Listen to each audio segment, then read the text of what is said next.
Welcome to WBCS Guide YouTube channel. Dear aspirants, খুবই sorry কারণ আমি এটা আজকে একটু আগে এটাকে পাবলিশ করেছিলাম ভিডিওটা, কিন্তু সেটার মাঝ থেকে দেখা গেল অডিওটা চলে গেছে।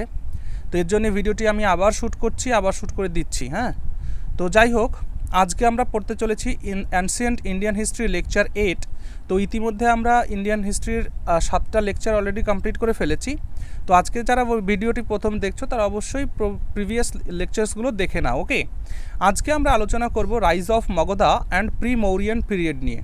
অর্থাৎ মগধ রাজ্যটি হচ্ছে 1600 মহাজনপদ। আমরা লাস্ট ভিডিওতে 1600 মহাজনপদ পড়েছি। তো সেই 1600 মহাজনপদেরই একটা মহাজনপদ হচ্ছে মগধ। তা মগধটাই শুধু কেন উন্নতি লাভ করলো আর বাদবাকিগুলো কেন মগধের আন্ডারে চলে আসলো, সেই কারণগুলো আজকে আমরা যাচাই করব।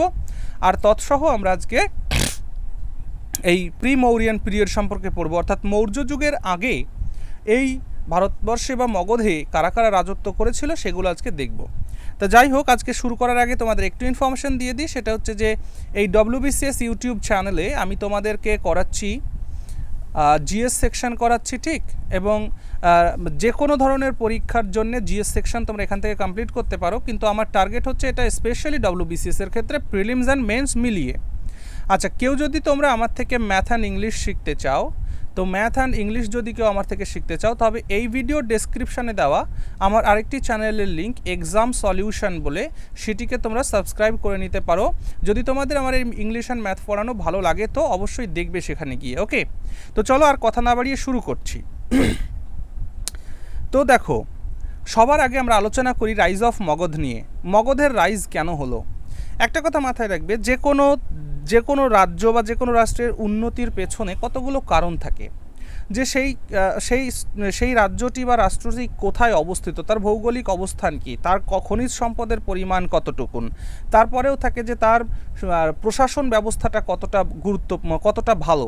এই সমস্ত কিছুর ডিপেন্ড করে কোনো একটা রাজ্যের অগ্রগতি বা প্রগতি ঘটে। হ্যাঁ, তো যাই হোক, সেই কজগুলো ফাইন্ড করার আগে আমরা মগধ সম্পর্কে কয়েকটা কথা জেনে নিই। দেখো, 6th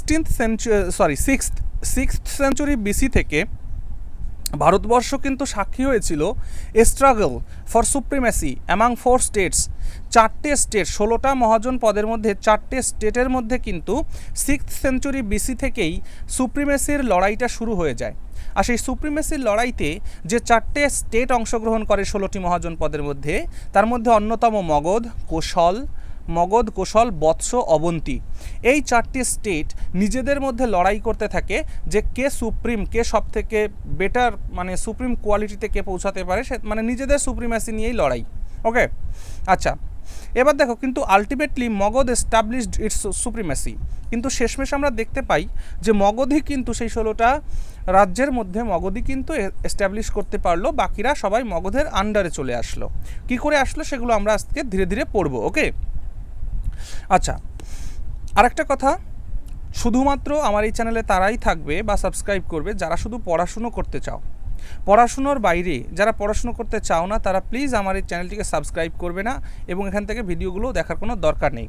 এই জন্যই কথাগুলো বললাম, কারণ হচ্ছে যে শুধু পড়াশুনো না করলে তোমরা যখন ভিডিওটিকে ক্লিক করে যখন বেরিয়ে যাও, তখন কি হয়, এই ভিডিওটার ওয়াচ টাইমের সমস্যা হয়ে যায়, আর সেক্ষেত্রে চ্যানেলের প্রমোশনের ক্ষেত্রেও কিন্তু সমস্যা হয়। সেই দিক থেকে যারা শুধুমাত্র পড়াশুনো করবে তারাই ভিডিওটি দেখবে, আদারওয়াইজ না দেখলেও চলবে, দরকার নেই। ওকে, আচ্ছা, এবার দেখো, মগধ রাজ্যটি প্রতিষ্ঠা করেছিল কিন্তু জরাসন্ধ। তাহলে জরাসন্ধ মগধ রাজ্যটি প্রতিষ্ঠা করলো, আর তার সাথে বৃহদ্রথ।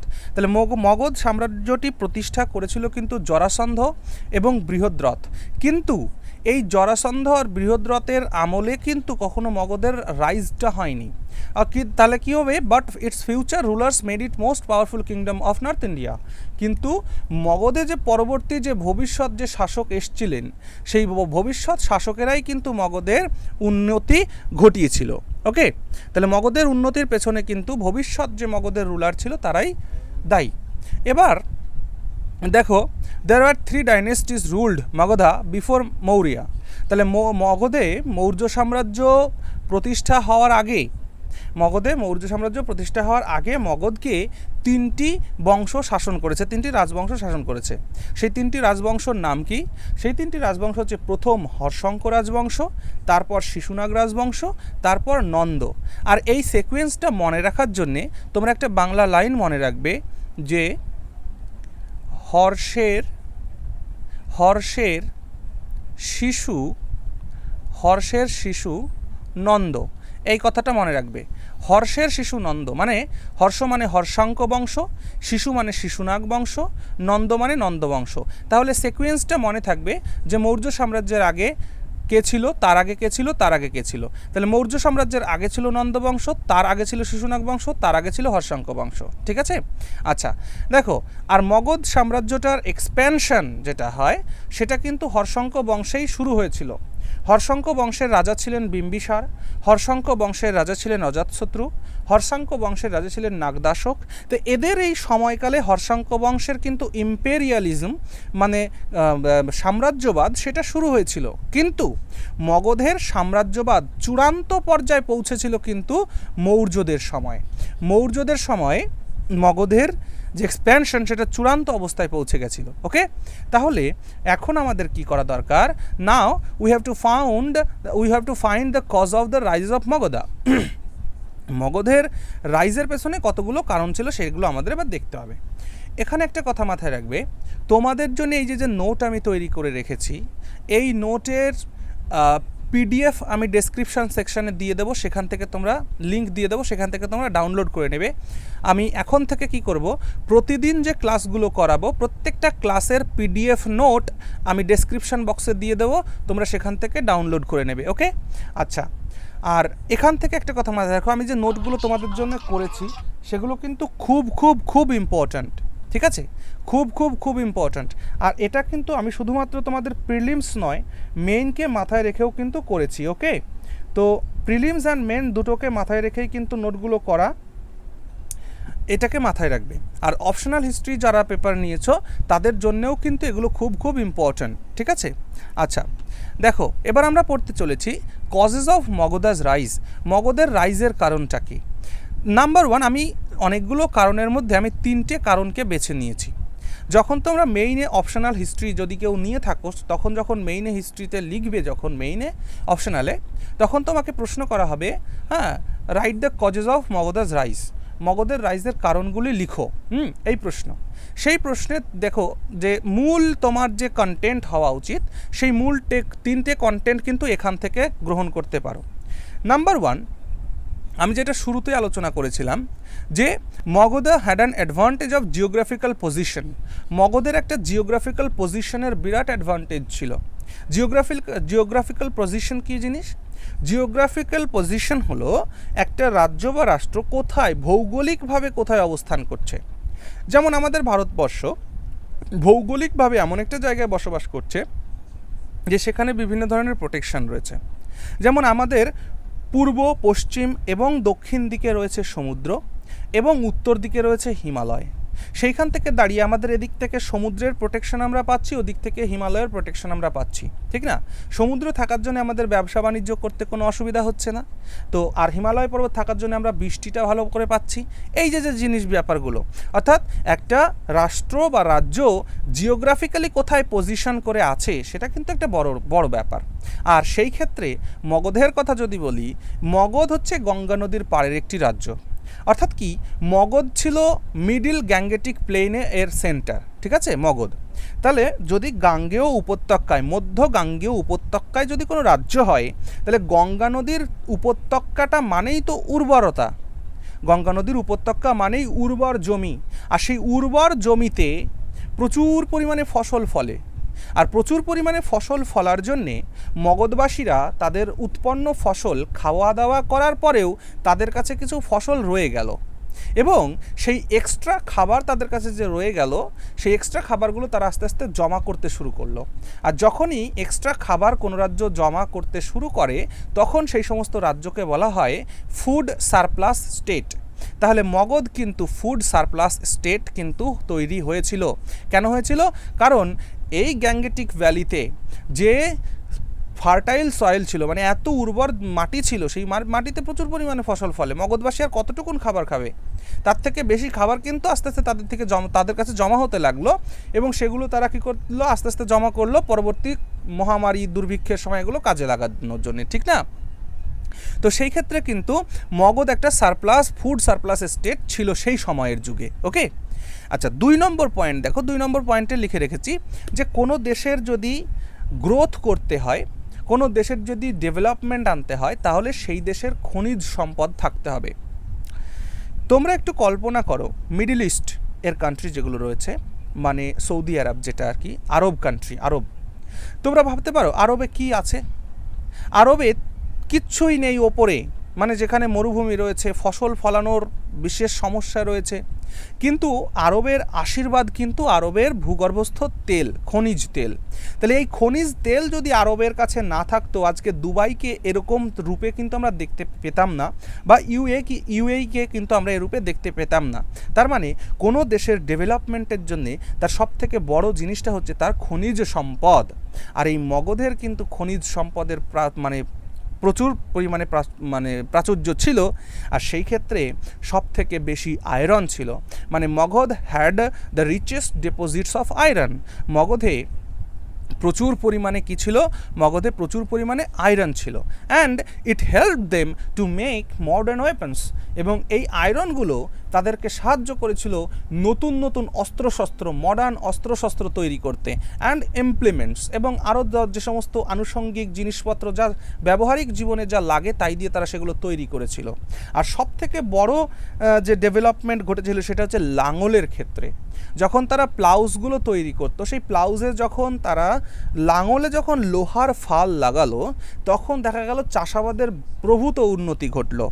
এছাড়াও মগধে জঙ্গল ছিল অনেক বেশি, আর সেই মগধের জঙ্গলগুলোকে লোহা দিয়ে যখন মগধবাসীরা কুড়ুল তৈরি করলো, অ্যাক্সেস তৈরি করলো, এই অ্যাক্সেস যখন তৈরি করতে পারলো আয়রন দিয়ে, তখন সেই আয়রনের অ্যাক্সেস দিয়ে তারা কি করতে লাগলো, কুড়ুল দিয়ে জঙ্গল সাফ করতে শুরু করলো। আর জঙ্গল সাফ করে সেই জঙ্গলের ছাপ করা অংশ থেকে তারা চাষাবাদের কাজে, কাল্টিভেশনের জন্য ইউজ করলো। ঠিক আছে, এইটা এই দিক থেকে তার মানে তাদের প্রগ্রেস হলো। এবার চলে এসো 3 নম্বর পয়েন্ট। 3 নম্বর পয়েন্টে মগধের, আচ্ছা, যে কোনো রাষ্ট্রকে যদি টিকে থাকতে হয় এবং ডেভেলপড ওয়েতে যদি টিকে থাকতে হয়, তাহলে সবার আগে তার দরকার গুড গভর্নেন্স, তার প্রশাসন ব্যবস্থাকে ঠিক রাখা দরকার, এবং সবথেকে ইম্পর্ট্যান্ট তার মিলিটারি অর্গানাইজেশন ঠিক রাখা দরকার। তাই মনে রাখবে 16টা মহাজন পদের মধ্যে একমাত্র রেগুলার মিলিটারি অর্গানাইজেশন কিন্তু মগধেরই ছিল। তাহলে মগধ সবসময় একটা রেগুলার মিলিটারি কন্টেইন করে রাখতো সবসময়। আদার স্টেটস আবার যে যুদ্ধক্ষেত্রে যে সমস্ত জিনিসপত্র ব্যবহার হয়, সেই ক্ষেত্রে অন্যান্য স্টেটরা হর্স আর চ্যারিয়ট ইউজ করতো, মানে ঘোড়া আর রথ ব্যবহার করত। কিন্তু মগধবাসীরা সর্বপ্রথম হাতির ব্যবহার শুরু করেন যুদ্ধে। যেমন একটা হাতি প্রায় 100 জনের মতন কাজ কিন্তু করে ফেলতে পারে। সেই জন্যে এই হাতির ব্যবহার মগধরা কিন্তু প্রথমবারের জন্য হাতির ব্যবহার করেছিল তাদের নেভার্সদের এগেনস্টে, যার কারণে মগধ প্রতিপত্তিশালী হয়েছিল এবং মগধের উত্থান হয়েছিল। বোঝা গেল? তাহলে এই কয়টা বেসিক কারণ হচ্ছে মগধের উত্থানের পেছনে রয়েছে। ওকে, এবার দেখো আমরা প্রি মৌরিয়ান পিরিয়ডকে, অর্থাৎ মৌর্য যুগের পূর্ববর্তী কালকে আমরা 2টো সেকশানে ভাগ করে নিয়েছি।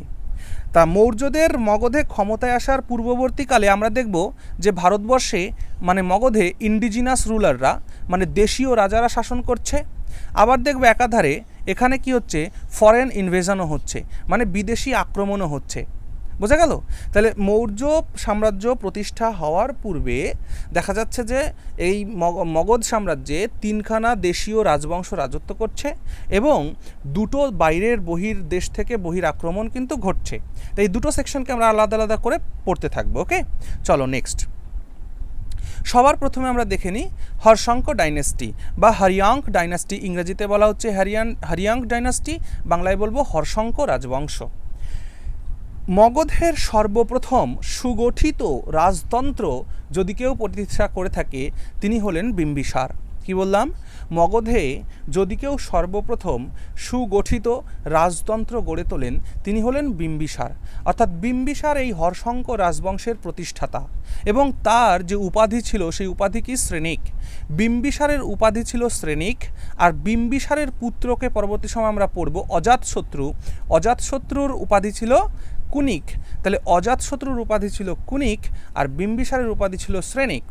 বিম্বিসারের সময়কালটা হচ্ছে 544 বিসি থেকে 492 বিসি। দেখো প্রথম পয়েন্ট, এখানে যতগুলো পয়েন্ট লেখা আছে very very very important point. Okay, number 1, he was the founder of Haryanka dynasty. তিনি হরিয়াঙ্ক ডাইনাস্টির ফাউন্ডার, অর্থাৎ এই বংশের প্রতিষ্ঠাতা তিনি। He was the contemporary of Buddha. এই বিম্বিসার কিন্তু গৌতম বুদ্ধের সমসাময়িক ছিলেন। ওকে, আর একটা মারাত্মক পয়েন্ট 3 নাম্বার, এটা বিম্বিসার ওয়াজ the first king who had a regular standing army. Bimbisara হচ্ছে প্রাচীন ভারতের প্রথম রাজা যার একটা রেগুলার স্ট্যান্ডিং আর্মি ছিল, মানে নিয়মিত সৈন্যবাহিনীর বহন, মানে 12 মাস তার সৈন্যবাহিনী কিন্তু তার রাজত্বে থাকতো। তাহলে একটা রেগুলার স্ট্যান্ডিং আর্মি সর্বপ্রথম কোন রাজার ছিল? হর্ষঙ্ক বংশের প্রতিষ্ঠাতা রাজা বিম্বিসারের ছিল। ওকে, দেখো হি ডিফিটেড অঙ্গ কিং ব্রহ্মদত্ত অ্যান্ড কনকার্ড অঙ্গ। তাহলে তিনি অঙ্গরাজ্যের ব্রহ্মদত্তকে পরাজিত করে অঙ্গরাজ্যটাকে মগধের সঙ্গে অ্যানেক্সড করেন বা যুক্ত করেন। ওকে, হি ওয়াজ নোন অ্যাজ সেনিয়া, শ্রীনয় বা শ্রেণিক। দেখো কোথাও কোথাও সেনিয়া পাবে, মানে কোথায় কোথায় সিনয় পাবে, কোথায় কোথায় শ্রেণয় পাবে, কোথাও কোথাও শ্রেণিক বা শ্রণিক পাবে, এটা তোমাদের ব্যাপার, কিন্তু মনে রাখবে জিনিসগুলো এক। আচ্ছা, তাহলে এগুলো ছিল তার উপাধি। And build the city of Rajgriha, এবং বিম্বিসার রাজগৃহ শহরটিকে তৈরি করেন বা সৃষ্টি করেন। ওকে, এবার একটা কথা, এইবার এই 5 নম্বর পয়েন্টে যাওয়ার আগে আমি তোমাদের 9 নম্বর পয়েন্টটিকে একটু বলতে চাই। দেখো বিম্বিসার দেখেছিলেন যে যুদ্ধ করতে গেলে যে পরিমাণ ক্ষয়ক্ষতি হয় এবং অর্থের যোগান দিতে হয়, তার থেকে আমি যদি যুদ্ধ না করে আমি যদি বিভিন্ন ধরনের কূটনৈতিক বুদ্ধিকে কাজে লাগিয়ে রাজ্য জয় করার পলিসিকে অ্যাপ্লাই করি তাহলে কেমনটা হয়। এই জন্যে বিম্বিসার তার ইম্পেরিয়ালিজম পলিসিতে যেটা প্রতিষ্ঠা করেছিলেন সেটা হচ্ছে ম্যাট্রিমোনিয়াল অ্যালায়েন্স। ম্যাট্রিমোনিয়াল অ্যালায়েন্স মানে কি? বৈবাহিক সম্পর্ক। তাহলে একটা প্রশ্ন এখান থেকে জিজ্ঞেস করে যে বিম্বিসারের ইম্পেরিয়ালিজম পলিসিটা কিসের উপরে বেসড ছিল? His imperialism policy was based on matrimonial alliances. Last পয়েন্টের কথা বলছি আমি। তাহলে ম্যাট্রিমোনিয়াল অ্যালায়েন্সেসের মাধ্যমে, বৈবাহিক সম্পর্কের মাধ্যমে তিনি বিভিন্ন রাজ্য থেকে কিছু যৌতুক হিসাবে যৌতুক হিসাবে একটা জায়গা পেয়েছেন বা সেই রাজ্যের সাথে সুসম্পর্ক বজায় রেখেছেন। তার মানে বিম্বিসারের পলিটিক্সের মধ্যে বা ডিপ্লোম্যাটিক নীতির মধ্যে সবথেকে গুরুত্বপূর্ণ কী অংশ ছিল? Matrimonial alliances. আর সেই কারণেই তোমরা এখানে দেখো বিম্বিসার সর্বপ্রথম কোশলের রাজকুমারী মহাকোশলা বা কোশলা দেবী, যে কিনা কিং প্রসেনজিতের সিস্টার। তাহলে তিনি সর্বপ্রথম বিম্বিসার কী করলেন? প্রসেনজিতের বোন, প্রসেনজিৎকে কোশলরাজ প্রসেনজিতের বোন মহাকোশলা বা কোশলা দেবীকে বিবাহ করলেন। তারপর লিচ্ছবি বংশের রাজা চেতকের বোন চেল্লানকে বিয়ে করলেন। তাহলে লিচ্ছবি বংশের রাজা চেতকের বোন চেল্লানকে বিয়ে করলেন এবং মদ্ররাজ খেমাকে তিনি বিয়ে করলেন। তাহলে এই 3টে মেয়েকে তিনি বিয়ে করলেন এবং এদের সঙ্গে সম্পর্ক ভালো করলেন। কাদের সঙ্গে? কোশলের সঙ্গে। আর মনে রাখবে এই কোশলের রাজকুমারীকে যখন বিয়ে করলেন বিম্বিসার, তখন রাজা প্রসেনজিৎ বিম্বিসারকে যৌতুক হিসাবে কিন্তু কাশী দিয়ে দিয়েছিল। কাশী যেহেতু আমরা আগের লেকচারে পড়েছিলাম যে প্রসেনজিৎ কাশী দখল করেছিল, তাই না? কোশল কী করেছিল? কোশল কাশী দখল করেছিল। কাশী একটা ষোড়শ মহাজন পদ। তা সেই কাশী দখল করা কাশী কিন্তু পরবর্তী সময় প্রসেনজিৎ বিম্বিসারকে যৌতুক হিসাবে দিয়ে দিয়েছিল। ওকে, আচ্ছা, এবার দেখো বিম্বিসারের আরও কতগুলো পলিটিক্স, দেখো এই মগধের সাথে অবন্তী তোমরা একটু আগে দেখলে যে 4টি রাজ্য। ওকে, 4টি রাজ্য তোমরা আগে দেখলে যে নিজেদের মধ্যে সুপ্রিমেসি নিয়ে লড়াই করছে। কারা? মগধ করছে, অবন্তী করছে, তাই না?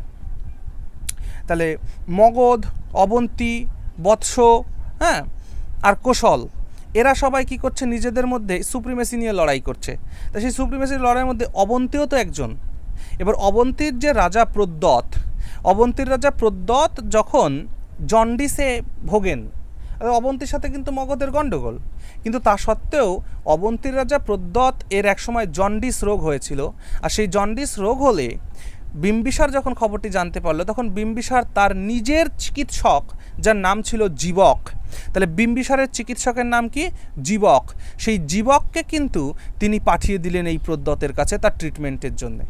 বুঝতে পারছো? তাহলে যখনই তিনি তার নিজের ফিজিশিয়ানকে প্রদ্যতের কাছে পাঠিয়ে দিলেন ট্রিটমেন্টের জন্যে, এতে কি হলো? এই অবন্তীর সঙ্গে মগধের একটা সুসম্পর্ক তৈরি হলো। ওকে, আবার আমরা পরবর্তী সময় গিয়ে দেখব অবন্তীর সাথে মগধের গণ্ডগোল হচ্ছে এবং একটা সময় গিয়ে মগধ অবন্তীকে ক্যাপচার করে ফেলছে। ঠিক আছে, পরে দেখছি আমরা, আলোচনা সব আসবে। ওকে, এবার দেখো আরেকটা পয়েন্ট মনে রাখতে হবে। গান্ধারের যে তক্ষশিলার শাসক পুক্কুসতী, তিনি একজন এমব্যাসি পাঠিয়েছিলেন বিম্বিসারের কাছে, একজন দূত পাঠিয়েছিলেন বিম্বিসারের কাছে। ওকে, তাহলে এই ছিল ওভারঅল বিম্বিসার সম্পর্কে কতগুলো গুরুত্বপূর্ণ পয়েন্ট। ওকে, আচ্ছা, এবার দেখো বিম্বিসারের পুত্র হচ্ছে অজাতশত্রু, যার উপাধি কি? বিম্বিসারের পুত্র অজাতশত্রু এবং তার উপাধি হচ্ছে কুনিক। আর অজাতশত্রুর পিতা বিম্বিসারের উপাধি কি ছিল? শ্রেণিক। আর অজাতশত্রুর কুনিক। সময়কাল 492 বিসি থেকে 460 বিসি। এবার he was the son of Chellana and Bimbisara. Ajatashatru Lichchhavi রাজকন্যা চেল্লান এবং বিম্বিসারের থেকে জন্ম নিয়েছিলেন অজাতশত্রু। ওকে, আর it is said that he killed his father and seize the thrown.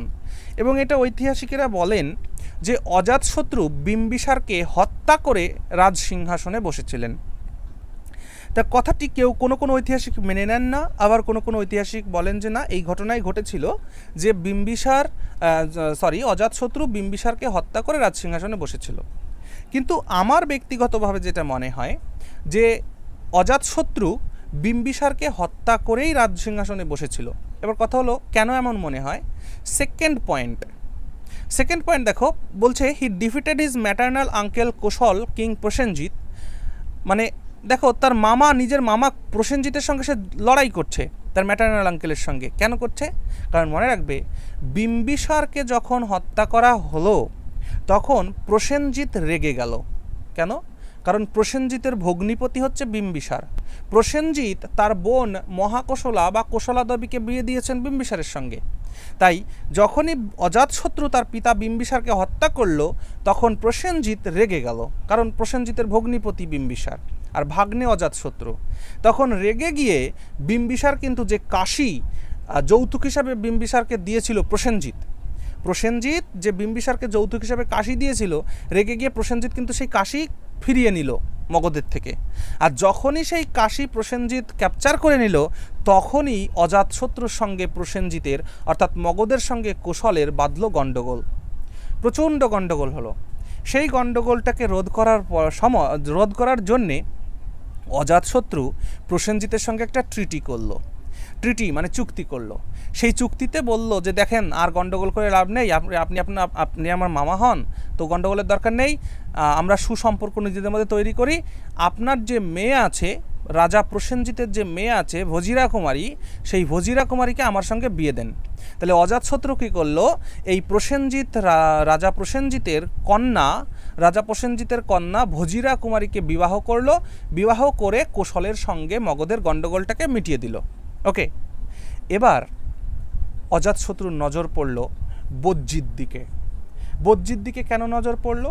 কারণ বজ্জি ছিল সেই সময় আটখানা ক্ল্যানের মিলিত রূপ। আমরা আগের দিন পড়েছিলাম না, বদ্যির মধ্যে 8খানা ক্ল্যান ছিল, যার মধ্যে লিচ্ছবি ছিল, শাক্য ছিল, তারপরে জ্ঞাত্রিক ছিল, মানে মহাবীরের যে জন্ম, তো এরকম 8খানা ক্ল্যান ছিল। সেই 8খানা ক্ল্যানের হেড অফ দ্য ডিপার্টমেন্ট ছিল, হেড যারা করতো তারা করতো বজ্জিরা। ওকে, তো এই জন্যে অজাতশত্রুর নজর পড়লো বজ্জির দিকে। যদি বজ্জিকে ক্যাপচার করা যায়, তাহলে যে 8খানা রাজবংশ বা 8খানা গোষ্ঠী যে রাজ্যগুলোকে দখল করে রয়েছে, সেগুলো তার মগধের আন্ডারে চলে আসবে। সেই সূত্রে তিনি বজ্জির যে রাজধানী ছিল বৈশালী, সেই বৈশালীকে ক্যাপচার করার জন্যে, বৈশালীটিকে ধ্বংস করার জন্য তিনি 16 বছর লং ওয়ার চালিয়ে গিয়েছিলেন। আর এই যুদ্ধগুলো কিন্তু ওই প্রতিদিন মারামারি হতো না, এই যুদ্ধগুলো কূটনৈতিক যুদ্ধ হতো। মানে তোমরা এক কথায় বলতে পারো যে ঠান্ডা লড়াই। 16 বছর ধরে প্রতিদিন মারামারি কাটাকাটি এগুলো হয়নি, ঠান্ডা লড়াই হলেছিল 16 বছরের ঠান্ডা লড়াই। তো এই ঠান্ডা লড়াইতে কি হয়েছিল? ঠান্ডা লড়াইতে কী করেছিল? অজাতশত্রুর ডিপ্লোম্যাটিক মিনিস্টার্স, অজাতশত্রুর 2 জন ডিপ্লোম্যাটিক মিনিস্টার ছিল। একজন ছিল সুনিধা, আর একজনের নাম ছিল বৎসকর। এবার এই সুনিধা আর বৎসকর, এই 2 জন ডিপ্লোম্যাটিক মিনিস্টারকে অজাতশত্রু কী করলো? এই বৈশালীকে কিভাবে ক্যাপচার করা যায় বা বৈশালীকে কিভাবে ডিস্ট্রয় করা যায় তার জন্য নিয়োগ করলো। তাহলে in this purpose he engaged. তোমরা কিন্তু এই যে নোটগুলো রয়েছে এগুলো পড়তে থাকবে এবং আমার কথা শুনতে থাকবে, এবং নোট না করলেও চলবে, কারণ আমি এখন তোমাদের প্রত্যেকটা লেকচারের PDF আমি কিন্তু ডেসক্রিপশান লিঙ্কে দিয়ে দেবো। ওকে, ডেসক্রিপশানে লিঙ্ক দিয়ে দেবো। সো নোট না করলেও চলবে, কিন্তু তোমরা এইগুলো পড়তে থাকো আর আমার কথা শুনতে থাকো। এবার এই অজাতশত্রুর যে ডিপ্লোম্যাটিক মিনিস্টার কে? সুনিধা আর বৎসকর, এদেরকে ডিপ্লয় করা হলো এই বৈশালীতে। এবার এরা বিভিন্নভাবে কী করতো? এই বৈশালীতে লোকজনদের মধ্যে বিভিন্ন ধরনের গণ্ডগোল বাঁধানোর চেষ্টা করতো। হ্যাঁ, রাজার আত্মীয় স্বজনদের সঙ্গে, এর সঙ্গে, তার সঙ্গে বিভিন্ন ধরনের কূটকচালি করে গণ্ডগোল বাঁধানোর চেষ্টা করতো। তো এইভাবে গণ্ডগোল করতে করতে দেখো তারা লাস্ট লাইনে কী লেখা রয়েছে? দে শোড, এখানে দেখো কী লেখা রয়েছে? They showed the seeds of discord among the people of Vaishali. বৈশালীর লোকজনের মধ্যে একটা বিবাদের বীজ বপন করে দিয়েছিল, এবং দীর্ঘ 16 বছর এই সমস্ত ঘটনা ঘটার পরে বজ্জির রাজধানী বৈশালীকে কিন্তু তিনি ধ্বংস করে দেন। ওকে, এবং বজ্জি বা বৈশালী তখন অজাতশত্রুর আন্ডারে চলে আসে। এবং এই অজাতশত্রু সর্বপ্রথম প্রাচীন ভারতে যুদ্ধ করার সময় 2টো অস্ত্র ব্যবহার করেছিল। যে অস্ত্র বলতে 2টো যুদ্ধের জন্য সরঞ্জাম। একটা ছিল রথমুশাল। রথমুশালটা কি? রথ মানে বুঝতে পারছো, রথের সাথে মুশাল থাকবে। মুশাল মানে মেষ, হ্যাঁ, মানে দণ্ডের মতন একটা জিনিস, যা দিয়ে মানুষকে মারাও যায়, আবার যেটা বিজয় স্তম্ভ হিসাবে দাঁড় করানোও যায়। তাহলে অর্থাৎ ভালা থালাও বলতে পারো, হ্যাঁ, যেটাকে ছুঁড়ে মানুষ মারে। তো সেই রথমুশাল কিন্তু তার ছিল। মানে কেউ যদি বাহুবলী সিনেমাটা দেখো তাহলে দেখতে পারবে ভল্লাল দেব যে রথটা ইউজ করেছিল, ঠিক ওই রকম একটা যন্ত্র হচ্ছে রথমুশাল। ঠিক আছে, তা সেই রথমুশাল যন্ত্র তিনি ব্যবহার করেছিলেন, রথ অ্যাকচুয়ালি তার সঙ্গে অস্ত্র লাগানো রয়েছে। আর ব্যবহার করেছিলেন কি? মহাশিলাকণ্টক। মহাশিলাকণ্টক মানে এটাও তোমরা কিন্তু 3D মানে বাহুবলী সিনেমায় দেখতে পারবে। ওই যে দেখবে যে বড় বড় পাথরের টুকরো বা বারুদের টুকরো যেটা দিয়ে ফেলছিল আর কি ওই শত্রুদের দিকে, ঠিক ওরকমই জিনিস মহাশিলাকণ্টক। মহাশিলাকণ্টক ব্র্যাকেটে লিখে রেখেছি দেখো, a war engine which catapulted big stones. Catapult মানে কি? ক্যাটাপুলেট মানে গুলতি মারা। গুলতি দিয়ে আমরা মারি না, যেমন গুলতি, সেই গুলতি দিয়ে মারা। তাহলে বড় বড় স্টোনগুলোকে গুলতির মতন করে মারা হতো শত্রুদের দিকে। কোন যন্ত্রের সাহায্যে? মহাশিলাকণ্টক দিয়ে। তাহলে অজাতশত্রু সর্বপ্রথম যুদ্ধক্ষেত্রে যে 2টো জিনিস ব্যবহার করেন, এর আগে কেউ এগুলো করেননি। সেটা হলো একটা রথমশালা, একটা হলো মহাশিলাকণ্টক। ঠিক আছে, ওকে। আরেকটা কথা মাথায় রাখবে, খুব important, during his reign Gautam Buddha died. তাহলে প্রশ্ন করতে পারে গৌতম বুদ্ধ কার আমলে মারা গিয়েছিলেন?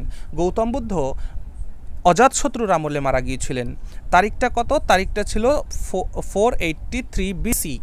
483 BC-তে গৌতম বুদ্ধের নিধন হয়। আর সেই গৌতম বুদ্ধের নিধনের বছরেই ফার্স্ট বুদ্ধিস্ট কাউন্সিল হয়। আর তোমরা জানো আগের দিন আমরা বুদ্ধিস্ট ইয়েটা পড়েছি, তো সেখানে তোমরা দেখেছো যে প্রথম বৌদ্ধ সম্মেলন কার আমলে হয়েছিল? অজাতশত্রুর আমলে হয়েছিল। কোথায় হয়েছিল? রাজগৃহে হয়েছিল। কেন? অজাতশত্রু মগধের রাজা, মগধের রাজধানী তখনও কোথায় আছে? রাজগৃহেই আছে। তাহলে রাজগৃহে প্রথম বুদ্ধিস্ট কাউন্সিল হয়েছিল এবং এর প্যাট্রোনাইজড ছিলেন অজাতশত্রু। তাহলে অজাতশত্রুর সময় প্রথম বুদ্ধিস্ট কাউন্সিল হয়েছিল।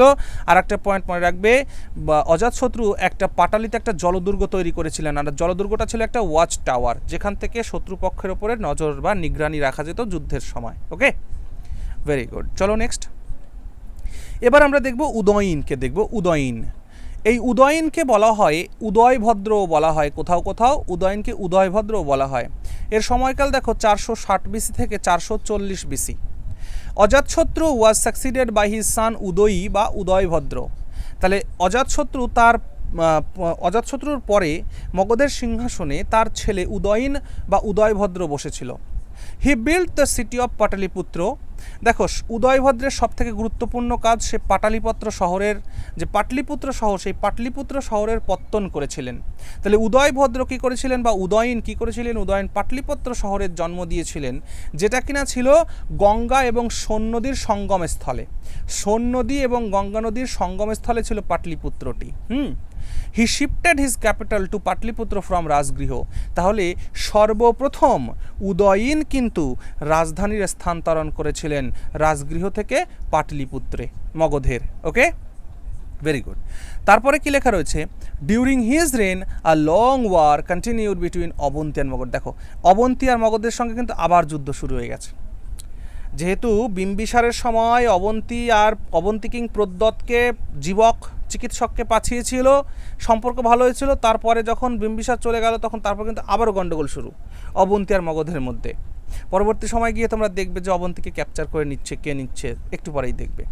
আচ্ছা, এবার উদয়নের কাজের মধ্যে আমরা ঐতিহাসিকভাবে এইটুকুনি জানতে পারি। আর তারপরে মনে রাখবে উদয়ন মারা যাওয়ার পরে তারপরে 3 জন শাসক হর্ষঙ্ক বংশে শাসন করেছে। 1 অনুরুদ্ধ, 2 মুন্ড, 3 নাগদাশক। তাহলে প্রশ্ন করবে যে হর্ষঙ্ক বংশের শেষ রাজার নাম কি? হর্ষঙ্ক বংশের শেষ রাজার নাম নাগদাশক। ঠিক আছে, তাহলে হর্ষঙ্ক বংশের শেষ রাজা নাগদাশক। এবং এই যে অনুরুদ্ধ বলো, মুন্ড বলো, নাগদাশক বলো, এরা ছিল উইক রুলার্স, দুর্বল রাজা। এদের রাজ্য শাসন করার কোনো যোগ্যতাই অ্যাকচুয়ালি ছিল না। এবার according to Buddhist text all of the 3 was called parricide. মানে এদের 3 জনকে, অনুরুদ্ধকে, মুন্ডকে এবং নাগদাশককে, এদের প্রত্যেককেই কিন্তু প্যারিসাইডার বলা হয়েছে, মানে পিতৃহন্তা, মানে পিতার হত্যাকারী বলা হয়েছে। মানে এরা প্রত্যেকেই পিতাকে হত্যা করে সিংহাসনে বসেছে। ঠিক আছে, পিতাকে হত্যা করে করে সিংহাসনে বসিয়েছে। পথ দেখিয়ে গেছে কে? অজাতশত্রু। ওকে, অজাতশত্রু নিজের পিতাকে হত্যা করে সিংহাসনে বসেছিল, সেই জন্য বললাম। ওকে, তাহলে এইখানেই হর্ষঙ্ক বংশের এন্ড হয়ে যাচ্ছে। দেখো এবার 412 বিসি থেকে 344 পর্যন্ত মগধে রাজত্ব করবে কারা? শিশুনাগ ডাইনেস্টি রাজত্ব করবে। এবার এই শিশুনাগ ডাইনেস্টির যে স্রষ্টা, তার নাম কি? শিশুনাগ। শিশুনাগ কে ছিলেন? Shishunaga was the minister of Nagadashaka. নাগদাশকের একজন মন্ত্রী ছিলেন শিশুনাগ। কিন্তু নাগদাশক যেহেতু আনর্দি ছিল, টু রুল দ্য ল্যান্ড, এই মগধকে শাসন করার জন্যে অযোগ্য ছিল নাগদাশক। সেই জন্যে মগধের জনগণ ইলেক্ট করেছিল এই শিশুনাগকে রাজা হিসাবে। তাহলে মগধের রাজা হিসাবে জনগণ কাকে নির্বাচিত করেছিল? শিশুনাগকে। এখান থেকে একটা প্রশ্ন আসে যে প্রাচীন ভারতবর্ষে সর্বপ্রথম নির্বাচিত রাজার নাম কি? প্রাচীন ভারতের সর্বপ্রথম নির্বাচিত রাজার নাম কিন্তু শিশুনাগ। ওকে, কারণ শিশুনাগকে লোকেরা ইলেক্ট করেছিল, বোঝা গেল? অ্যান্ড এইভাবেই thus he founded the Shishunaga dynasty, এবং এইভাবেই শিশুনাগ ডাইনেস্টির পত্তন হলো মগধে। Okay, he destroyed the Pradyota dynasty of Avanti. দেখো এবার তাহলে শিশুনাগ এসে কি করলো? অবন্তীকে, মানে অবন্তীর যে প্রদ্যোতের যে বংশ, সেই প্রদ্যোতের বংশকে কমপ্লিটলি ডিস্ট্রয় করে দিল, এবং তখন থেকে Avanti became a part of Magadha, এবং তখন থেকে অবন্তী কিন্তু মগধের একটা অংশ হয়ে গেল। তাহলে এর আগে তোমরা দেখছো অবন্তী মগধের গণ্ডগোল চলছে, কিন্তু যখনই শিশুনাগ ক্ষমতায় আসলো তখন অবন্তীর হিকড়ি বের করে দিল, মানে অবন্তীকে মেরে টেরে করে নিজের মগধের মধ্যে সামিল করে নিল। বোঝা গেল? আচ্ছা, আর একটা ইম্পর্ট্যান্ট পয়েন্ট আছে শিশুনাগের ক্ষেত্রে, সেটা হচ্ছে Shishunag temporarily shifted his capital to Vaishali. মানে প্রশ্ন করতে পারে যে শিশুনাগ ডাইনেস্টিতে কে ক্যাপিটাল মানে বৈশালীতে শিফট করেছিল পাটলিপুত্র থেকে? ঠিক আছে, তিনি কিন্তু শিশুনাগ।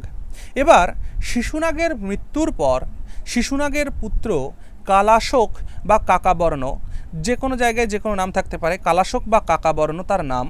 তো শিশুনাগের মৃত্যুর পর তার পুত্র কালাশোক বা কালাবর্ণ কিন্তু মগধের সিংহাসনে বসে। ঠিক আছে। এবার মগধের সিংহাসনে বসে তিনি প্রথম কাজ যেটা করেন সেটা হচ্ছে বৈশালী থেকে রাজধানী আবার পাটলিপুত্রে পুনরায় ফিরিয়ে নিয়ে আসেন। তাহলে নাগদাশক রাজগৃহ থেকে পাটলিপুত্রতে রাজধানী নিয়েছিল, শিশুনাগ এসে পাটলিপুত্র থেকে বৈশালীতে নিল, আবার কালাশক এসে বৈশালী থেকে পাটলিপুত্রে নিল তার রাজধানী। হলো? আচ্ছা, আমরা এও পড়েছিলাম he convened the second Buddhist council in 383 BC। দেখো, ঠিক প্রথম বৌদ্ধিস্ট কাউন্সিলের 100 বছর পরে অর্থাৎ 483 BC-তেই হয়েছিল ফার্স্ট বুদ্ধিস্ট কাউন্সিল, আর 383 BC-তে হচ্ছে সেকেন্ড বুদ্ধিস্ট কাউন্সিল। আর এই সেকেন্ড বুদ্ধিস্ট কাউন্সিল কার সময় হয়েছিল? শিশুনাগ ডাইনাস্টির রাজা কালাশোকের আমলে হয়েছিল। কোথায় হয়েছিল? এর রাজধানী কোথায়? পাটলিপুত্র। সরি বৈশালীতে হয়েছিল। বৈশালীতে হয়েছিল নাকি পাটলিপুত্রে। সেকেন্ড কাউন্সিল কোথায় হয়েছিল? বৈশালীতে হয়েছিল। মনে আছে সেই শ্লোকটা? রাজবেশে পুত্র কাশে। তাহলে রাজবেশে মানে রাজগৃহ, বেশে মানে বৈশালী, পুত্র মানে পাটলিপুত্র, মানে থার্ড কাউন্সিল পাটলিপুত্রতে হয়েছিল। আর কাশে মানে কাশী, ফোর্থ কাউন্সিল কোথায় হয়েছিল? কাশ্মীরে হয়েছিল। ওকে, আচ্ছা। কালাশোকের আর একটা ইম্পর্ট্যান্ট কি, হি ওয়াজ কিল্ড বাই মহাপদ্মনন্দ, এবং কালাশোককে মহাপদ্মনন্দ হত্যা করেন। হত্যা করে মগধের সিংহাসনে শিশুনাগ ডাইনেস্টির অবসান ঘটিয়ে সেইখানে নন্দবংশের প্রতিষ্ঠা করেন। তাহলে এবার দেখো শুরু হচ্ছে নন্দবংশ। তাহলে নন্দবংশের সময়কালটা কত? দেখো 344 BC থেকে 323 BC।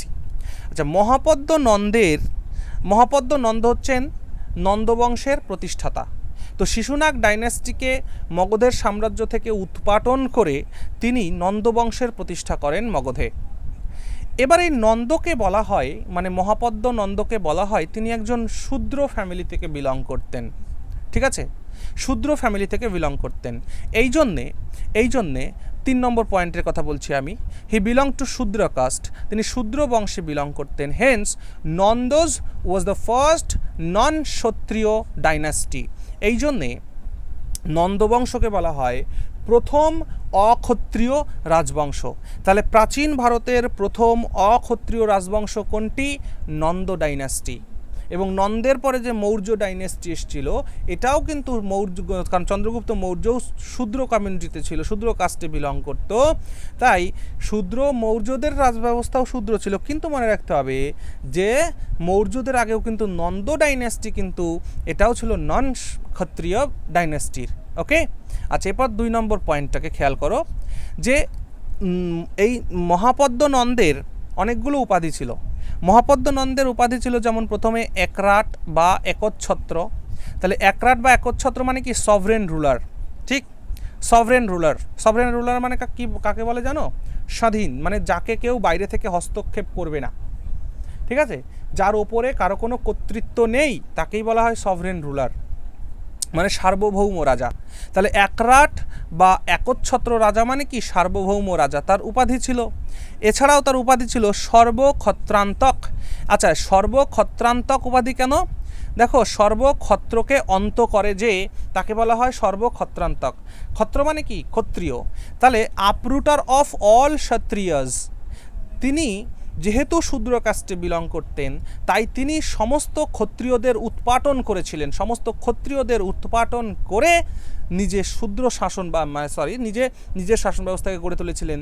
তাই তিনি যেহেতু শূদ্র ছিলেন, সমস্ত ক্ষত্রিয়দের রাজ ক্ষমতা থেকে হটিয়ে দিয়ে তিনি রাজত্ব গ্রহণ করেছিলেন। তাই তার উপাধি ছিল সর্বক্ষত্রান্তক, মানে সর্বক্ষত্রিয়দের অন্তকরণেওয়ালা আর কি। যে তারপরে দেখো উগ্রসেন।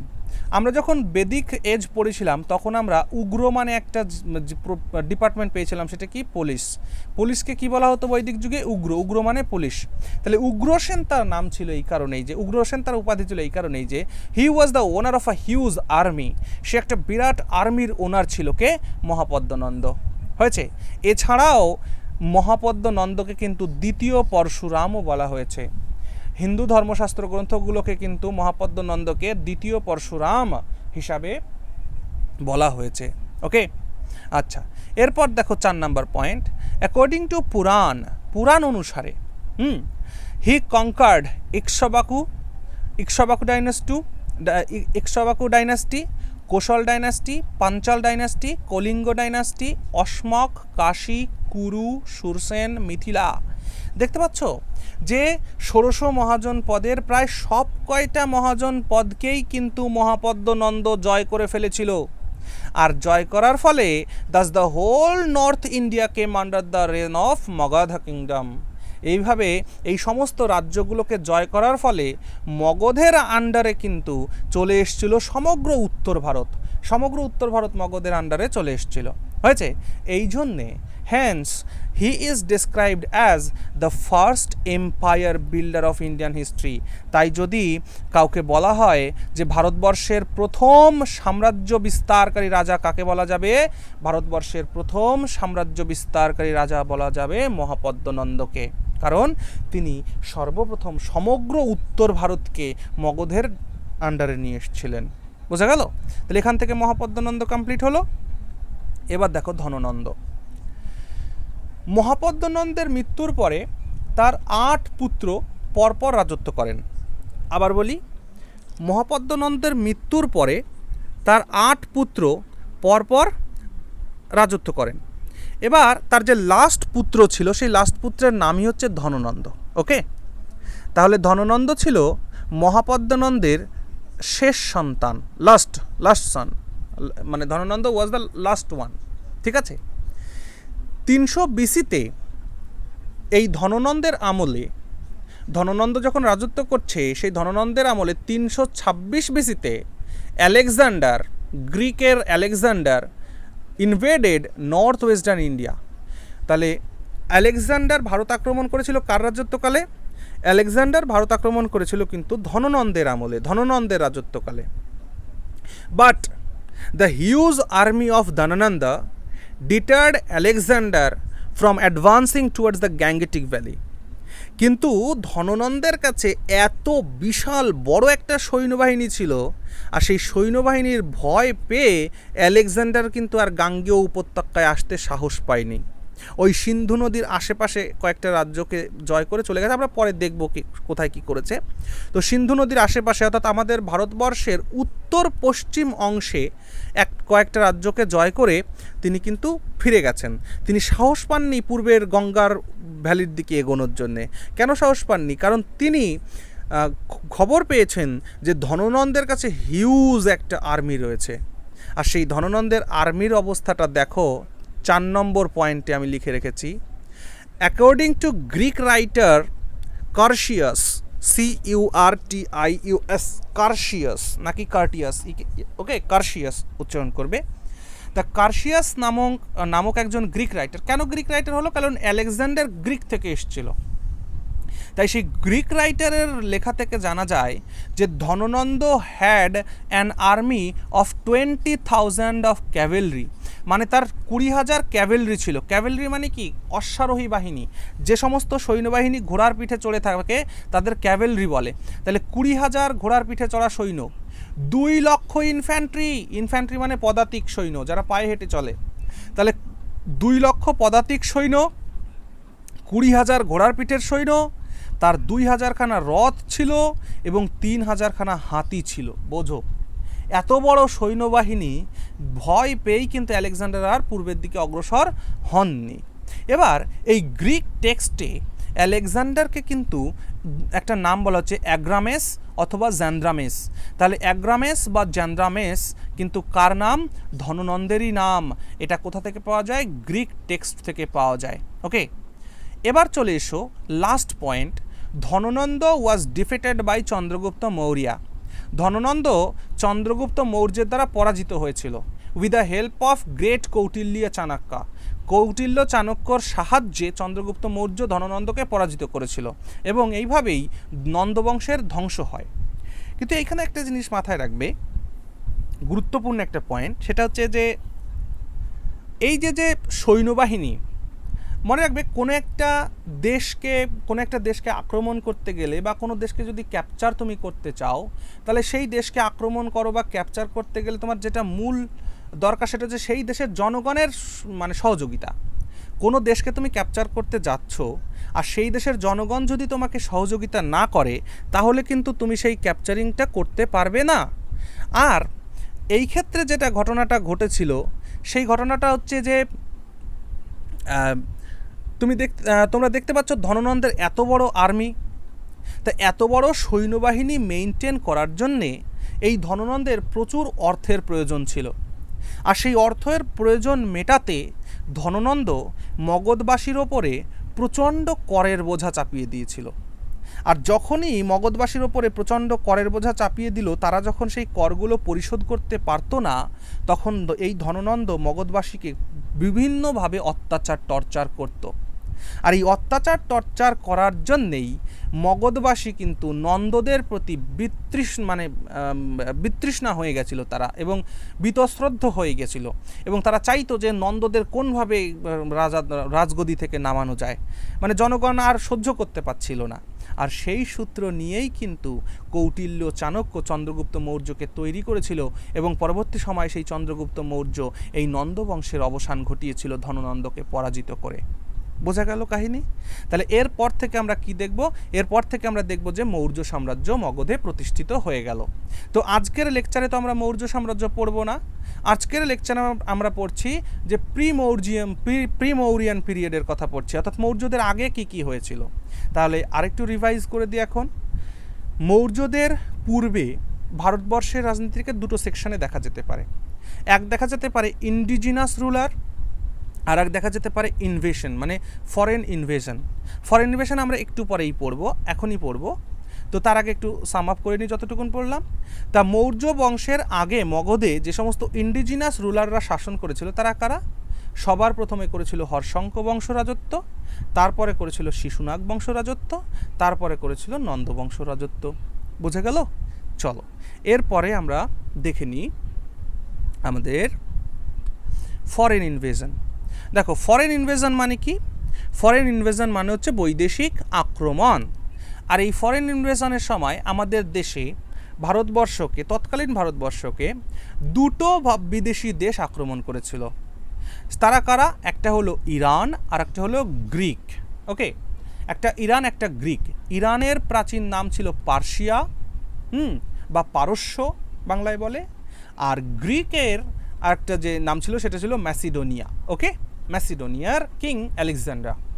ওকে, দেখো ইরানরা যখন ইরানের ইনভাইডার্স কারা কারা? Number 1 Cyrus.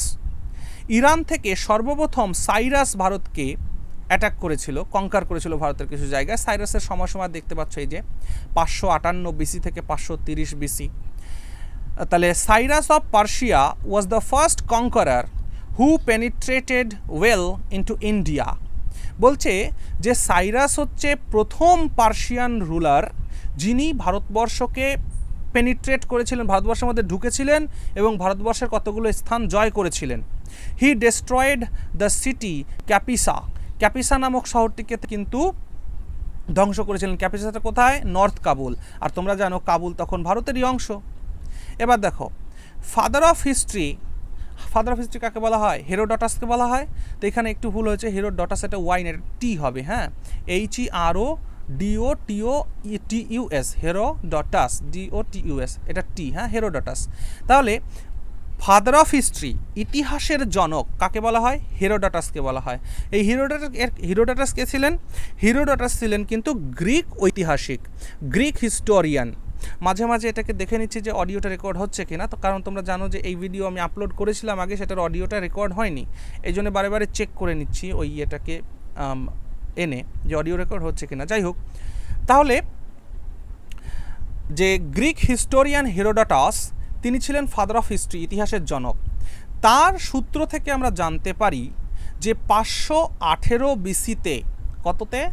518 বিসিতে আর্কমেনিয়ান ruler দরায়ুস the first বা প্রথম দরায়ুস, আর্কমেনিয়ান শাসক, মানে আর্কমেনিয়ান মানে কি ইরানের বা পারস্যের, আর্কমেনিয়ান শাসক দরায়ুস দ্য ফার্স্ট বা প্রথম দরায়ুস কে ছিল? এই সাইরাসের নাতি ছেলে ছিল, এই সাইরাসের নাতি ছেলে, গ্র্যান্ডসন অফ সাইরাস। তাহলে প্রথম দরায়ুস কী করেছিল? Sent a naval expedition to explore the valley of Sindh river. বলছে যে এই প্রথম দরায়ুস একটা নৌবাহিনী পাঠিয়েছিল। হ্যাঁ, নৌবাহিনী পাঠিয়েছিল কোথায়? সিন্ধ ভ্যালিতে আক্রমণ করতে বা সিন্ধ ভ্যালিতে কিছু রাজ্য জয় করতে। তা সেই দরায়ুস প্রথমের নৌবহর এসে সিন্ধ ভ্যালিতে কী করলো, সিন্ধ ভ্যালিতে এসে তারা পাঞ্জাবের কিছু অংশ দখল করলো এবং সিন্ধের কিছু অংশ দখল করলো। তাহলে ইরানরা সর্বপ্রথম ভারতবর্ষের কোন জায়গাটাতে দখল করলো, পাঞ্জাবের কিছু অংশ এবং সিন্ধের কিছু অংশ। ওকে, তার পরবর্তী সময় কি দেখো, এবং মনে রাখবে এই ইরানরা কিন্তু এই সময় কিন্তু বহুদিন ধরে ছিল, এই পাঞ্জাবের কিছুটা অংশ এবং সিন্ধের কিছুটা অংশ এটা কিন্তু বহুদিন যাবৎ ছিল। এখান থেকে এরা করতো কি, এখান থেকে এরা ইন্ডিয়ান সোলজার কালেক্ট করতো। এই সমস্ত ভারতের পাঞ্জাব আর সিন্ধ প্রদেশ থেকে এরা ইন্ডিয়ান সোলজার কালেক্ট করতো। ইন্ডিয়ান সোলজারকে কালেক্ট করে এরা আর্মেনিয়ান আর্মিতে ভর্তি করতো, মানে ওদের নিজেদের দেশের। সেই আর্মেনিয়ান আর্মিতে ভর্তি করে সর্বপ্রথম এরা গ্রিসকে অ্যাটাক করেছিল, ওকে, এবং সেই গ্রিস জয় করেছিল in the time of Persian ruler Xerxes the first, মানে প্রথম জেরেক্সেসের আমলে। তাহলে দেখো প্রথম জেরেক্সেসকে এই দরায়ুস প্রথমের পরেই যে সিংহাসনে বসে, প্রথম দরায়ুসের পরেই যে সিংহাসনে বসে সে হচ্ছে জেরেক্সেস দ্য ফার্স্ট, মানে প্রথম জেরেক্সেস। তার আমলে এই ইরানিয়ান মানে যে আর্মেনিয়ান আর্মিতে ইন্ডিয়ান সোলজারদের ভর্তি করা হয় এবং এদের গ্রিসের বিরুদ্ধে যুদ্ধযাত্রা করানো হয় এবং তাদেরকে জয় করে। ঠিক আছে, এবার থার্ড মানে দরায়ুসের সময়, থার্ড দরায়ুস মানে তৃতীয় দরায়ুস বা Darius the third also enlisted Indian soldiers and sent them to fight Alexander. এবং এই তৃতীয় দরায়ুসও কিন্তু ভারতীয় সৈন্যবাহিনীদেরকে আর্মেনিয়ান আর্মিতে ভর্তি করে এই আলেকজান্ডারের সাথে ফাইট করতে পাঠিয়েছিল। আচ্ছা, এখানে একটা পয়েন্ট মনে রাখবে, এই ইরান আর এই গ্রিস এদের মধ্যে কিন্তু কাহিনী আছে। দেখো এখানে জেরেক্সেস দ্য ফার্স্টের সময় কি হলো, জেরেক্সেস দ্য ফার্স্টের সময় ইরান গেছে গ্রিককে আক্রমণ করতে এবং জয় করে নিয়েছে। কিন্তু যখন দরায়ুস দ্য থার্ডের আমল, অর্থাৎ যখন আলেকজান্ডার গ্রিকের রাজা, মেসিডোনিয়ার রাজা, তো তখন আলেকজান্ডার কিন্তু পুরো কমপ্লিট ইরান আর পার্সিয়াকে ধূলিসাৎ করে নিজের রাজত্বের মধ্যে নিয়ে এসছে। বুঝা গেল? তার মানে বুঝতেই পারছো সেই সময়ের যুগে এক রাজা একবার তাকে বন্দি বানাচ্ছে, সে আবার পরবর্তী সময় ক্ষমতাযোগ করে আরেকজনকে বন্দি বানাচ্ছে, তাই না? এরকম একটা ব্যাপার। তাহলে এই ছিল মানে ইরানিয়ান বা পার্সিয়ান ইনভেডার্সদের কাহিনী। ওকে, এবার আমরা দেখে নিই যে এই ইরান ইনভেশনের ফলে কি প্রভাব পড়ল ভারতবর্ষে।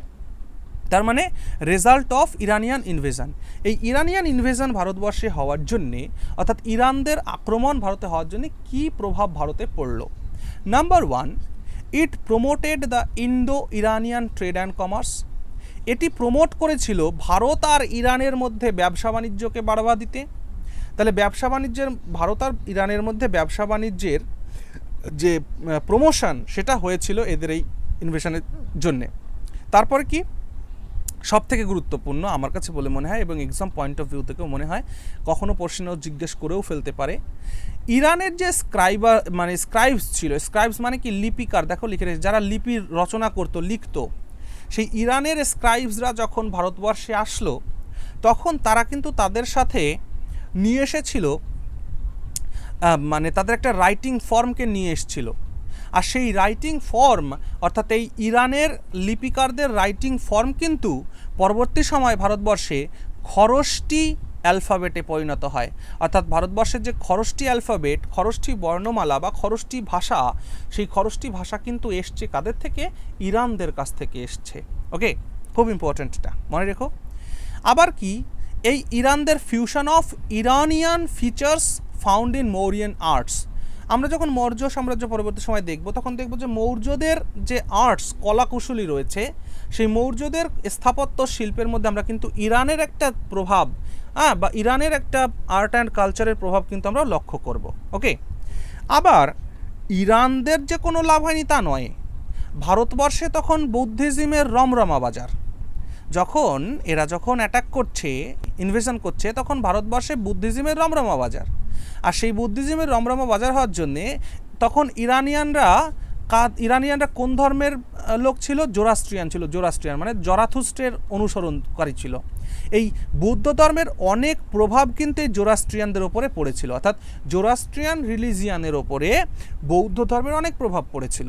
ওকে, আর সব থেকে বড় পয়েন্ট বলে যেটা আমার মনে হয় সেটা হচ্ছে এই 5 number point, through the Iranian Greeks came to know about the great wealth of India, and this inspired Alexander to head towards India. ওকে, অর্থাৎ এই যে ইরান ভারতবর্ষকে যে আক্রমণ করেছিল, এই ইরানরা যখন ভারতবর্ষকে আক্রমণ করলো তখন ইরান দেখলো যে সর্বনাশ, ভারতবর্ষে এত সম্পদ, ভারতবর্ষে এত ওয়েলথ রয়েছে, ভারতবর্ষে এত সম্পদ রয়েছে, তো ভারতবর্ষে এত সম্পদের গোপন তথ্য ইরানরা জেনে গেল। পরবর্তী সময় যখন গ্রিকরা এসে ইরানদেরকে ক্যাপচার করলো, তখন ইরানদের থেকে গ্রিকরা খবর পেল যে ভারতবর্ষ নামের একটা দেশ আছে, আর সেই ভারতবর্ষ দেশটা অর্থনীতির দিক থেকে বিরাট বড় মানে শক্তিশালী, মানে ভারতবর্ষে অনেক ধনসম্পদ রয়েছে। সেই খবর পাওয়ার জন্যেই কিন্তু আলেকজান্ডার অনুপ্রাণিত হয়েছিল ভারতের দিকে মুভ করার জন্যে। খুব ভালো পয়েন্ট। তাহলে গ্রিকরা কেন, কোথা থেকে ইন্সপায়ার হয়েছিল? ভারতবর্ষের ওয়েলথের মানে গ্রেট ওয়েলথের রিজার্ভ দেখে। আর সে খবর কার থেকে পেয়েছিল? ইরানদের থেকে খবরটা পেয়েছিল। ওকে, আচ্ছা, এবার আমরা দেখে নিই ম্যাসিডোনিয়ান অর গ্রিক ইনভেশন। তাহলে ম্যাসিডোনিয়ার রাজাকে আলেকজান্ডার, গ্রিকের রাজা আলেকজান্ডার, তাহলে ম্যাসিডোনিয়ান অর গ্রিক কিং আলেকজান্ডারের ইনভেশনটা আমরা দেখে নিই। After the conquest of Persian empire, আমি বললাম যে আলেকজান্ডার পারস্যকে পুরো মানে ইরানকে পুরো ক্যাপচার করে ফেলেছিল, জয় করে ফেলেছিল। কবে? 326 বিসিতে। আর সেই জয় করার পরে Alexander merged to India, Alexander ভারতের দিকে ধাবিত হলো। এবার কোথা দিয়ে আসবে? খাইবার পাস দিয়ে কিন্তু আলেকজান্ডার ভারতে প্রবেশ করে। কবে? 326 বিসিতে। Alexander succeeded his father Philip, Alexander সিংহাসনে বসেন তার পিতা ফিলিপের মৃত্যুর পর। এবং আলেকজান্ডার যখন সিংহাসনে বসেন তখন তার বয়স ছিল মাত্র 20। এবং এই 20 বছর বয়সের যুবক সবসময় স্বপ্ন দেখতো যে আমি এই বিশ্বটাকে জয় করব, অর্থাৎ সারা বিশ্ব আমি রাজা হব, সারা বিশ্বের রাজত্ব আমি করব। তো যাই হোক, সেই স্বপ্ন নিয়ে সে শুরু করে তার রাজ্য বিজয়ের মানে ঘটনাক্রম। এই সূত্রে সে যখন সিন্ধু পাড়ে এসে পৌঁছে দেখলো যে সিন্ধু নদীকে যদি আমি পার না করতে পারি তাহলে আমি ভারতের পূর্ব উত্তর দিকে অগ্রসর হতে পারবো না। সেই জন্যে এটা শোনা যায় যে সে নাকি সিন্ধু নদীর ওপরে ব্রিজ তৈরি করেছিল। He constructed a bridge on the Indus রিভারের ওপরে ব্রিজ তৈরি করেছিল। Okay, first he conquered the Kabul valley and hilly area of north west frontier. North west আমাদের ভারতবর্ষের নর্থ ওয়েস্ট ফ্রন্টিয়ার মানে উত্তর পশ্চিম অংশ ভারতবর্ষের। নিজেরা মনে ভারতের ম্যাপটাকে মনের মধ্যে আনো, এনে দেখো ভারতবর্ষের উত্তর পশ্চিম অংশটাকে ক্যাপচার করলো, অর্থাৎ হিমালয়ের যে পাদদেশ উত্তর পূর্ব দিকে, যে বর্তমান যেখানে পাকিস্তান রয়েছে, সেই পাকিস্তানের জায়গাটা থেকে কাবুল, এই সমস্ত জায়গাতে এরা কঙ্কর করলো, কিছু রাজ্য বিজয় করলো। করার পরে সে কী করলো? আস্তে আস্তে ভারতবর্ষের উত্তর পূর্ব দিকে অগ্রসর হতে শুরু করলো। তো উত্তর পূর্ব দিকে যখন অগ্রসর হতে শুরু করলো তখন তক্ষশিলার রাজা অম্ভি এবং অন্য সমস্ত রাজা যেমন কাফিউস, সঞ্জয়, অশ্বজিৎ, শশীগুপ্ত, এই সমস্ত রাজারা বিনা যুদ্ধে আলেকজান্ডারের কাছে আত্মসমর্পণ করে দিল, বিনা যুদ্ধে। বাট দ্য কিং পুরু আর পোরাস ব্রেভলি ফট উইথ আলেকজান্ডার। কিন্তু পুরুর রাজা বা পোরাস এরা কিন্তু সাহসিকতার সাথে আলেকজান্ডারের সাথে লড়াই করলো। আর এই পুরুর সঙ্গে আলেকজান্ডারের যে যুদ্ধ হয়েছিল সেই যুদ্ধটাকে বলা হয় the battle of Vitasta Jhelum Hydaspes in 326 BC. মানে ঝিলাম নদীর প্রাচীন নাম বিতস্তা, তাই ঝিলামের পারে যেহেতু যুদ্ধটা হয়েছিল তাই এই যুদ্ধকে বলা যেতে পারে দ্য ব্যাটেল অফ বিতস্তা বা দ্য ব্যাটেল অফ ঝিলাম, বা গ্রিক মতে ঝিলাম নদীর নাম ছিল হিদাসপেস বা দ্য ব্যাটেল অফ হিদাসপেস। কত সালে হয়েছিল? সেটা হয়েছিল 326 বিসিতে।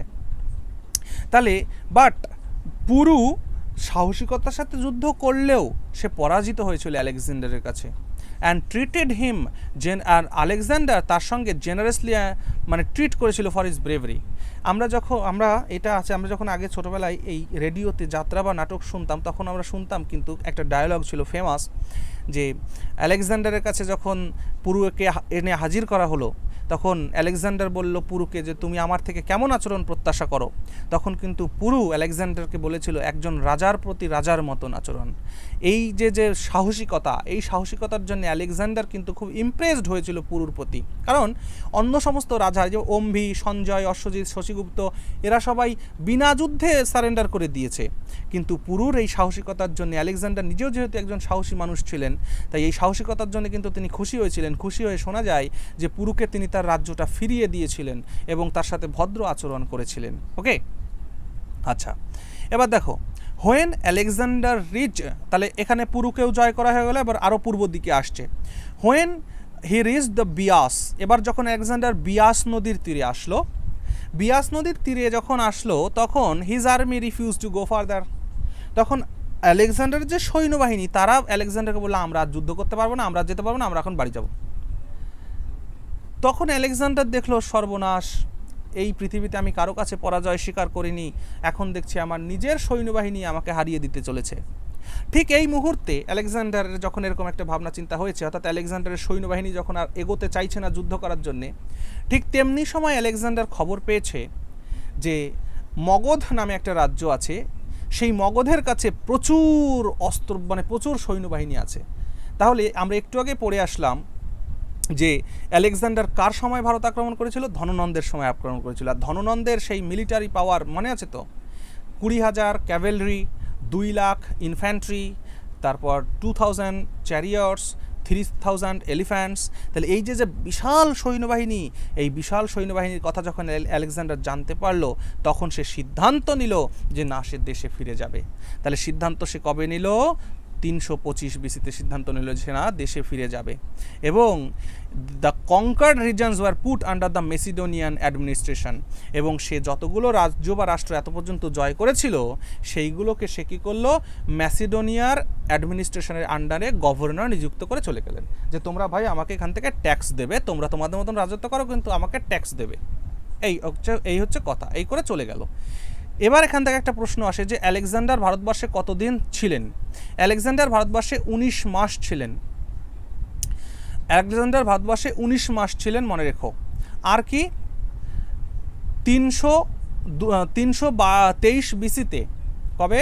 323 বিসিতে হয়ে, মানে সে যখন ব্যাবিলনে গিয়ে পৌঁছালো, মানে 325 বিসিতে সিদ্ধান্ত নিল যে এখান থেকে চলে যাবে সেখানে, যখন 323 বিসিতে সে যখন ব্যাবিলনে গিয়ে পৌঁছালো, ব্যাবিলন ছিল তার রাজধানী, যে ব্যাবিলনে গিয়ে সে যখন পৌঁছালো, তখন কিন্তু সেখানে সে মারা যায়, এবং সে মারা যায় অ্যাট দ্য এজ অফ 33।